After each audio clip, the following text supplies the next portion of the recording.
โลกภายวันนะลายการปิยกมันนี่คือประดักจงงอระบำหาจนหายแต่เลือเรื่องราวอาศัยได้กำปงแต่ตุบโตเตี้ยขนมบดานสังคม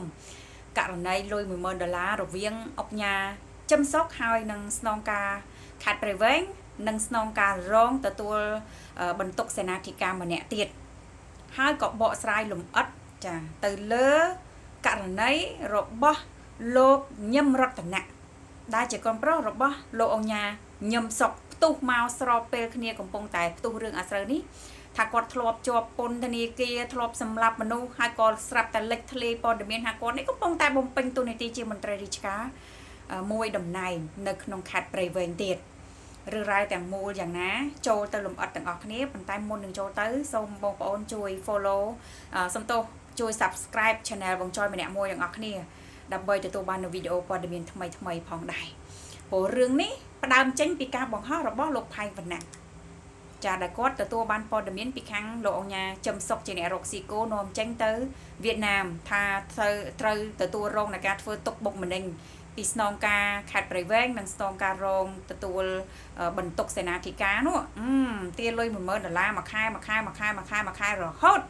จ้ะตรวมแรงบ้านแต่งแต่โคลนไอเฟอร์การเยรกซีตรมเตยซะก็เตยจ้ะบองลอยบองกะไอจังtừวิ่งไอจังก็ตุ่มเลี้ยเรื่องนางเมาไอจังเตยจังห้อยจ้ะเรื่องนี้โลกภัยวันละลายจังสองไงยกมันนี่บองปอนยังสตับแต่งออกคะแนนแต่มาดองดับบงนี่คือกอดเรียบรอบแตะตรงแต่นั้นจ้ะกาได้เมียนเนี่ยจังบ่งไว้ใส่เรื่องกว่าโยกเรื่องกอนเปล่าระบาลงเนี่ยจำศกโยกเมาจ้ะบ่งพอขนมบดานสังคมบองปอนสับแต่งออกคะแนนมือหลังเราประมาณเคเนี่ยเรื่องปริเวณខ្ញុំនិយាយរឿងកូនចំសុកបន្តិចបាទខ្ញុំនិយាយរឿងកូនចំសុកបន្តិចរឿងកូនចំលោកអុកញ៉ាចំសុកនេះគឺមានឈ្មោះថា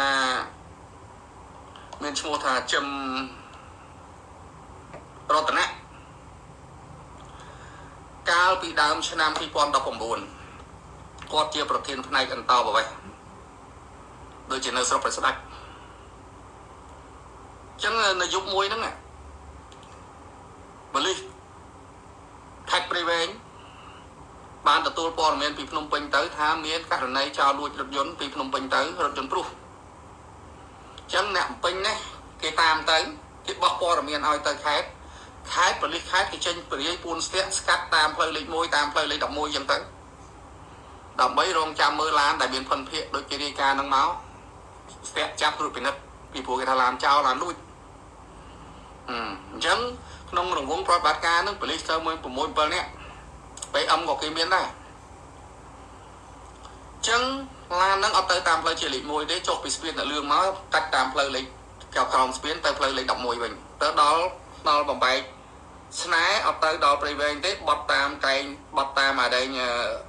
កែងស្នេហ៍ហ្នឹងឡើងទៅស្នេហ៍ហួសសារស្នេហ៍ទៅដល់រយៈជ័យគឺជួបក្រុមប៉ូលីសលោកជឹមរតនៈនេះដែលពួនស្ទាក់ដាក់ឡានទៅតឹងផ្លូវនៅក្នុងដើម្បីកាក់ឡានព្រុសហ្នឹងហើយឡានព្រុសហ្នឹងអត់ឈប់បើករត់ក៏មានការផ្ទុះអាវុធបណ្ដាលឲ្យត្រូវរហូតដល់ស្លាប់មួយរបួសមួយអញ្ចឹងករណីបាញ់ខាត់ធ្វើឲ្យអ្នកក្នុងឡានស្លាប់នេះគឺគាត់បាញ់ក្នុងរង្វង់ប្រតិបត្តិការងាររបស់គាត់តែធ្វើប្រហែសបណ្ដាលឲ្យអ្នកបើកបរស្លាប់ណាអញ្ចឹងក្រោយកើតហេតុនេះគឺឈ្មោះចំរតនៈនេះបានរត់គេចខ្លួនមករយៈហើយបពពួកមួយចំនួនមន្ត្រីយើងមួយចំនួនហ្នឹងប៉ូលីសដែលចូលក្នុងវងប្រតិបត្តិការត្រូវបានចាប់ខ្លួនក្រោយមកលោកចំសុកនេះបាននាំចំរតនៈនេះចូលសារភាពដើម្បីទទួលទោសកំហុសអញ្ចឹងដោយសារតែគាត់ផ្ទុះអាវុធក្នុងរង្វង់ប្រតិបត្តិការការងារធ្វើប្រហែសបណ្ដាលឲ្យអ្នកដទៃស្លាប់គាត់ត្រូវបានតុលាការចោទប្រកាន់ពីបទមនុស្សឃាតដោយអចេតនាអញ្ចឹងគាត់ត្រូវបានតុលាការផ្តន្ទាទោសដាក់ពន្ធនាគារ2 ឆ្នាំ 8 ខែសុំទោស2 ឆ្នាំកន្លះអញ្ចឹងពេលទទួលទណ្ឌកម្មផ្លូវច្បាប់ជាប់2 ឆ្នាំកន្លះរួចហើយក្នុងរង្វង់ឆ្នាំ2022 21 22នេះគាត់ចេញមកវិញអញ្ចឹងចេញមកវិញមិនមានបញ្ហា2019 20 21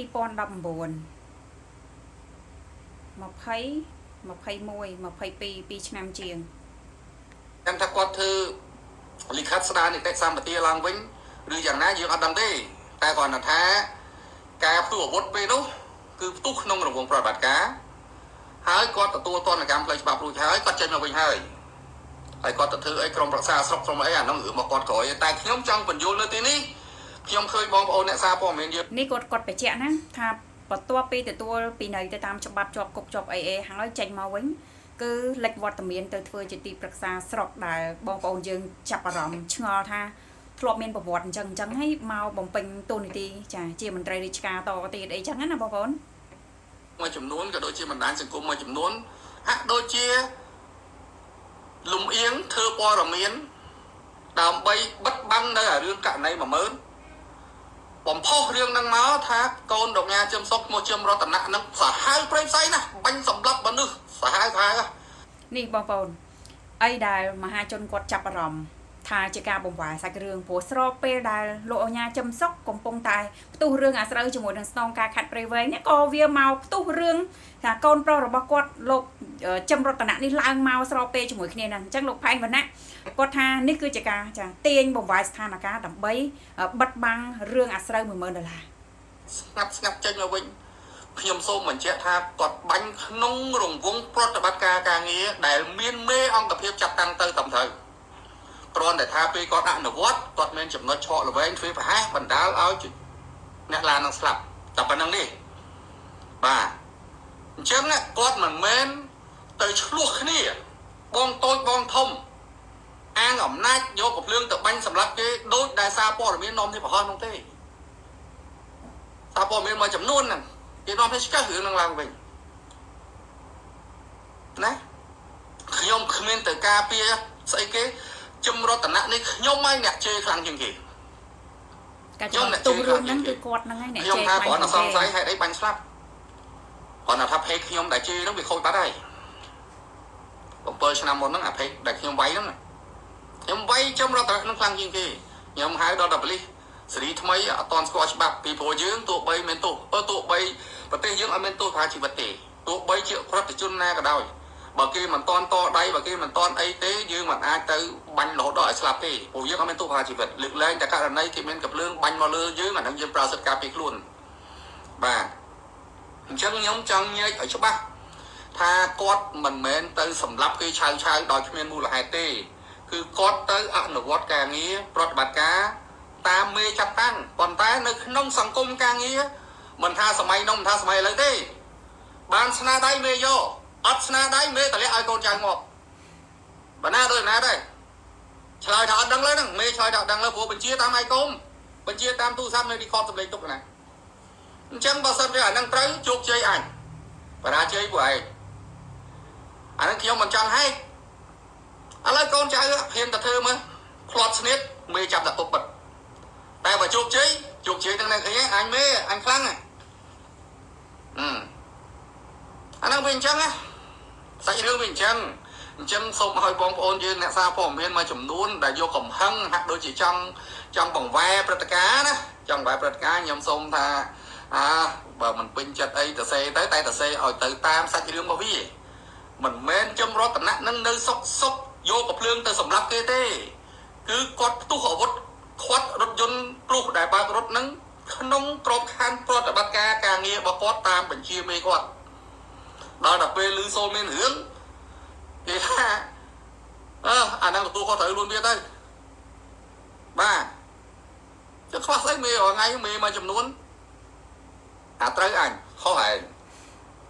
ខ្ញុំធ្លាប់ធ្វើការងារហ្នឹងខ្ញុំដឹងតាខ្ញុំធ្លាប់ធ្វើការហ្នឹងខ្ញុំដឹងតាអញ្ចឹងរឿងហ្នឹងវាអញ្ចឹងត្រូវអញខុសហើយមួយទៀតមិនបាច់ឆ្ងល់ថាស្អីគេជឹមរតនៈចេញមកទៅធ្វើសមាជិកក្រុមប្រឹក្សាស្រុកជឹមរតនៈខ្ញុំឧទាហរណ៍ឲ្យបងប្អូនស្ដាប់បន្តិចចុះអត់ខុសគ្នាជាមួយលោកឈូកបណ្ឌិតទេលោកឈូកបណ្ឌិតអតីតអធិការអតីតអភិបាលក្រុងបាវិតគាត់ក៏ធ្លាប់ផ្ទុះអាវុធការពារខ្លួននៅពេលដែលវងកម្មកររាប់ពាន់នាក់សម្រុកមកចង់ធ្វើបាបគាត់ចឹងគាត់ផ្ទុះអាវុធការពារខ្លួនត្រូវកម្មកររបួសធ្ងន់3នាក់តែគាត់ត្រូវទទួលទោសជាប់ដូចជាជាប់ពន្ធនាគារ1ឆ្នាំកន្លះគាត់ចេញពី1ឆ្នាំកន្លះហ្នឹងមកឥឡូវនេះគាត់នៅ ទួនាទីជាអគ្គមិនបងប្អូនអ្នកសារព័ត៌មានមិនគាស់រឿងបងឈុកបណ្ឌិតយកមកនិយាយដែរតែគាស់ស្អីជឹមរតនៈមនុស្សកបែកកប៉ុកអង្គកំប៉ុងហ្នឹងណាបងលោកឈុកបណ្ឌិតគាត់រឿងដូចគ្នារឿងពីរហ្នឹងដូចគ្នាសិតតែមានកំហុសក្នុងក្របខ័ណ្ឌប្រតិបត្តិការការងារតាមទូនទីរបស់ខ្លួនតែជិះលោកជឹមរតនៈនោះគាត់ខុសក្នុងពេលដែលគាត់បំពេញការងារស្ទាក់ខាត់ខ្លួនចាប់ជនសង្ស័យដោយឡែកបងឈុកបណ្ឌិតគាត់ការពារខ្លួនក្នុងពេលដែលគាត់ជាអាជ្ញាធរចុះទៅសម្របសម្រួលការងារបាតកម្មនៅក្រុងបាត់ឃើញទេតែទាំងពីរនេះគឺសុទ្ធតែបានអនុវត្តទោសហើយដូចគ្នាអញ្ចឹងពេលអនុវត្តទោសហើយឲ្យធ្វើម៉េចឥឡូវតើមនុស្សដែលជាប់គុកត្រូវតែអស់ការងារមួយជីវិតឬយ៉ាងម៉េចដូចខ្ញុំក៏ខ្ញុំជាប់គុកដែរខ្ញុំ2019ខ្ញុំជាប់គុកតឡាការផ្ដន់ទាទោសខ្ញុំតែឥឡូវខ្ញុំជាប់គុកហ្នឹងមិនអត់ឲ្យខ្ញុំទៅរកស៊ីធ្វើការធ្វើកសែតលក់ដូរអីទេហីមិនខ្ញុំជាប់គុកហ្នឹងឲ្យបងប្អូនឆ្កឹះមកដើម្បីយកខ្ញុំទៅដាក់គុកវិញយ៉ាងម៉េច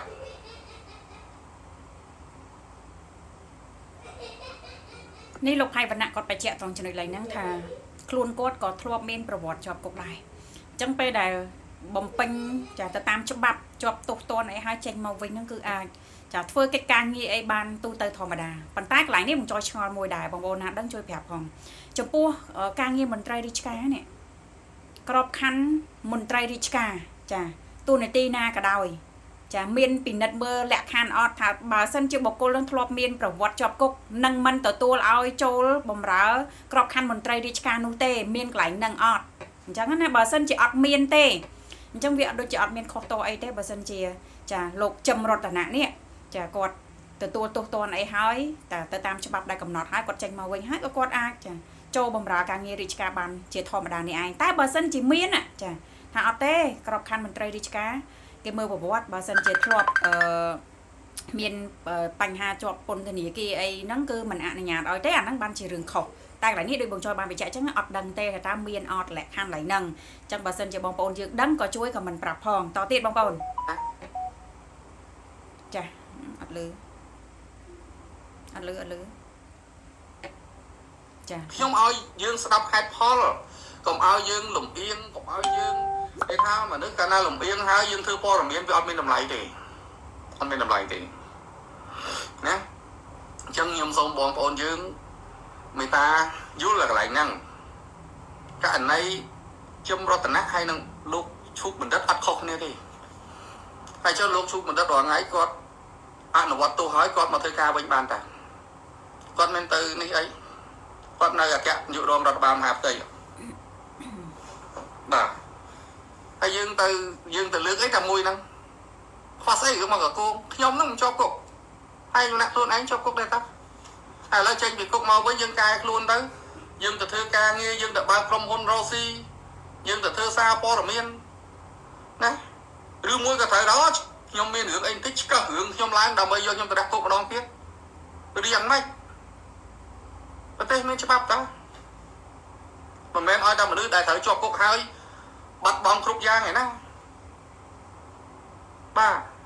អញ្ចឹងខ្ញុំនិយាយនេះមិនមែនទៅកាន់ជើងខាងណាខាងណីខ្ញុំនិយាយឲ្យស្ដាប់ហេតុហើយនឹងផលចានេះហេតុផលរបស់លោកផៃវណ្ណៈបងប្អូនស្ដាប់ហើយអាចខមមិនในការចូលរួមបានអញ្ចឹងបើយើងនិយាយតារបៀបសាហាវព្រៃផ្សៃណាយើងស្ដាប់មកទៅវាថាខ្ញុំរត់តំណែងនឹងវាអាក្រក់ចុយម៉ែអ្វីណាអញ្ចឹងមកខ្ញុំត្រូវការបកស្រាយឲ្យយើងខ្លាំងខ្លាយមើលរៀងខ្លួនទៅគាត់មិនមែនតែផឹកស៊ីសវឹងដេញបាញ់គេទេគឺគាត់ផ្ទុះអាវុធទៅលើជនសង្ស័យក្នុងករណីដែលគាត់ទទួលបទបញ្ជាទៅប្រតិបត្តិការងារតែប៉ុណ្ណឹងអានេះខ្ញុំសូមនិយាយសង្ខេបផ្លេប៉ុណ្ណឹងចុះចូលដល់ចំណុចសំខាន់រឿងបងប្អូនចង់ស្ដាប់នេះខ្ញុំសង្ខេបខ្លីខ្ញុំបានផ្សាយហើយនៅលើបណ្ដាញសង្គម Facebook ខ្ញុំរឿងអង្គការជឹមសុខរអ៊ូរទាំនឹងការធ្វើឧតុបុកម្នេញពីស្នងការខេត្តចឹងខ្ញុំអត់ផ្សាយទៀតទេខ្ញុំសង្ខេបខ្លីគាត់បិទការផ្សាយត្រឹមប៉ុណ្្នឹងណាបងប្អូនណារឿងអាស្រូវលុយ$10000ហ្នឹង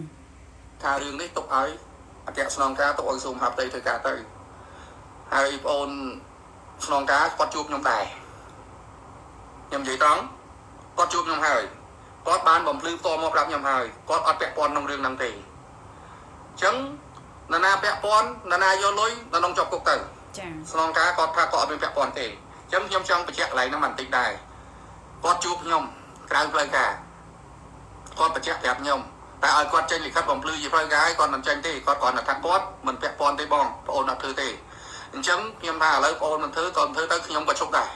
ខ្ញុំអត់មាននិយាយពីបងប្អូនស្នងការនឹងតទៅទៀតទេមិនបាច់ឆ្ងល់ពីខ្ញុំទេហើយបងប្អូនស្នងការហ្នឹងអត់មានយកលុយមកសោកខ្ញុំទេណាអត់មានអីយកប្រសែនខ្ញុំទេខ្ញុំគ្រាន់តែគាត់បញ្យល់អញ្ចឹងខ្ញុំស្ដាប់គាត់ណាខ្ញុំស្ដាប់គាត់ហើយរឿងអង្គការចំសុកការទុកសុកចិត្តទៅប្តឹងល្មិចអាហ្នឹងរឿងរបស់គាត់ខ្ញុំអត់ពាក់បិណ្ឌជាមួយគាត់ទេហ្នឹងខ្ញុំបញ្យល់បងប្អូនឲ្យយល់ប៉ុណ្ណឹងណាខ្ញុំដូចជាមិននិយាយឲ្យតទៀតទេខ្ញុំនិយាយខ្លីតែប៉ុណ្ណឹងបានហើយនេះដាច់អស់ណាបងប្អូននៅចម្ងល់ពីព្រោះរឿងនេះគឺផុសចេញពីការបង្ហោះរបស់លោកផៃវណ្ណៈចាតកតងទៅនឹងរឿងអាស្រូវលុយ$10000ដែលលោកចំសុកជាអង្គការរ៉ូស៊ីកូនាំចេញទៅខាងវៀតណាមនោះទទួលរងទុកបុកម្នេញពីស្នងការខេត្តព្រៃវែងហើយនឹងស្នងការរងទទួលបន្ទុកសេនាធិការអញ្ចឹងពេលនេះចាប់ទូនីតិគាត់ហើយមានន័យថារឿងហ្នឹងគឺបានបង្ហោះទៅហើយចាក៏បានដឹងដល់ថ្នាក់លើហើយដែរលោកអង្គញាចំសុកគាត់ចង់ប្តឹងបន្តទៀតទៅលើចារឿងដែលគាត់គិតថាខ្លួនឯងអយុត្តិធម៌ហ្នឹងអាហ្នឹងរឿងរបស់លោកអង្គញាចំសុកបន្តទៀតទៅចំណែកឯចារឿងអាស្រូវ$10000អ្នកណាស៊ីលុយអ្នកនឹងគុកទៅខាងថ្នាក់លើខាងអគ្គស្នងការខាងក្រសួងមហាផ្ទៃឬក៏ខាងចាអង្គើពុករលួយអីផ្សេងនេះដែលត្រូវស្រាវជ្រាវបន្ថែមទៅលើករណីហ្នឹងអាហ្នឹងគឺទូនីតិរបស់ខាងក្រសួងដែលពាក់ព័ន្ធបន្តទៀតលោកផៃវណ្ណៈគាត់បិទហើយគាត់មិនអោយបងប្អូនចាឆ្ងល់ពីគាត់ទៀតទេហើយគាត់ក៏មិននិយាយរឿងស្នងការខេត្តព្រៃវែងយ៉ាងម៉េចអីទៀតដែរព្រោះលោកស្នងការបានស្កាត់ជួបគាត់ហើយចាថាគាត់អត់មានពាក់ព័ន្ធទេគាត់មិនប្រព្រឹត្តរឿងហ្នឹងទេអញ្ចឹងសរុបរួមសក្តីទាំងអស់ចូលគ្នាទៅគឺរឿងនេះរងចាំតែការធ្វើការរបស់ក្រសួងដែលពាក់ព័ន្ធទេនៅពេលដែលបណ្ដឹងរបស់លោកអង្គញាចំសុកទៅដល់ហើយណាការស្រាវជ្រាវទៅលើលុយ$10000ដែលលោកអង្គញាចំសុកនេះអះអាងថាខ្លួនឯងជាក្រុមហ៊ុនរ៉ូស៊ីត្រឹមត្រូវប៉ុន្តែត្រូវបាញ់លុយឲ្យអ្នកណាមួយខែ$10000នេះចូលទៅឈ្មោះអ្នកណាហើយអ្នកណានឹងបាញ់តទៅអ្នកណាខាងក្រសួងដែលពាក់ព័ន្ធអាចស្រាវជ្រាវឆ្វាយហ្មងណាចាឆ្វាយមកអ្នកណាខ្លះជាប់ពាក់ព័ន្ធនឹងបង្ហាញលទ្ធផលតាមក្រោយជូនទៅកាន់មហាជនព្រោះមហាជនគណៈពេលនេះនៅតែតាមដានរឿងនឹងដដែលទេទោះបីលោកផៃវណ្ណៈគាត់ឈប់និយាយរឿងស្នងការព្រៃវែងក៏ដោយក៏មហាជននៅតែតាមដានដែរត្រូវអត់បងប្អូននៅតែតាមដាននៅតែចង់ដឹងថាតើចាក្តីក្តាំងដែលលោកអង្គញាចំសុកនេះគាត់មិនសុកចិត្តរឿងលុយ$10000នេះអ្នកណាអ្នកទទួលលុយគាត់ខ្លះយើងរងចាំតាមដានបន្តទៀតនៃការធ្វើការរបស់ក្រសួងពាក់ព័ន្ធទៅលើករណីនេះបងប្អូនពីព្រោះលុយមិនមែនតិចនោះទេចាលុយមិនមែនតិចនោះទេលោកស្នងការខេត្តព្រៃវែងបញ្ជាក់ចាភាពស្អាតស្អំទៅកាន់លោកផៃវណ្ណៈក៏ពិតមែនថាខ្លួនឯងមិនបានពាក់ព័ន្ធអានឹងរឿងរបស់គាត់មួយហើយតែការធ្វើការលទ្ធផលចេញមកយ៉ាងណារបស់ក្រសួងដែលពាក់ព័ន្ធចេញលទ្ធផលមកយ៉ាងម៉េចនោះចាបងចอยធ្វើការតាមដានយកមកជម្រាបជូនទៅកាន់បងប្អូនជាបន្តទៀតផងដែរខណៈនេះបងចอยសូមចាបិទបញ្ចប់ចារឿងរ៉ាវទាំងអស់នេះត្រឹមប៉ុណ្ណេះលោកអ្នកស្ដាប់ហើយយល់ឃើញយ៉ាងណាក៏អាចខមមិនในការចូលរួមបានដូចគ្នាបងចอยសូមតែពំនាំសាច់រឿងទាំងមូលយកមកជជូនបងប្អូនយើងត្រឹមប៉ុណ្ណេះខុសឆ្គងក៏សូមអភ័យទោសជួបគ្នាជាមួយនឹងបងប្អូននៅវីដេអូក្រោយ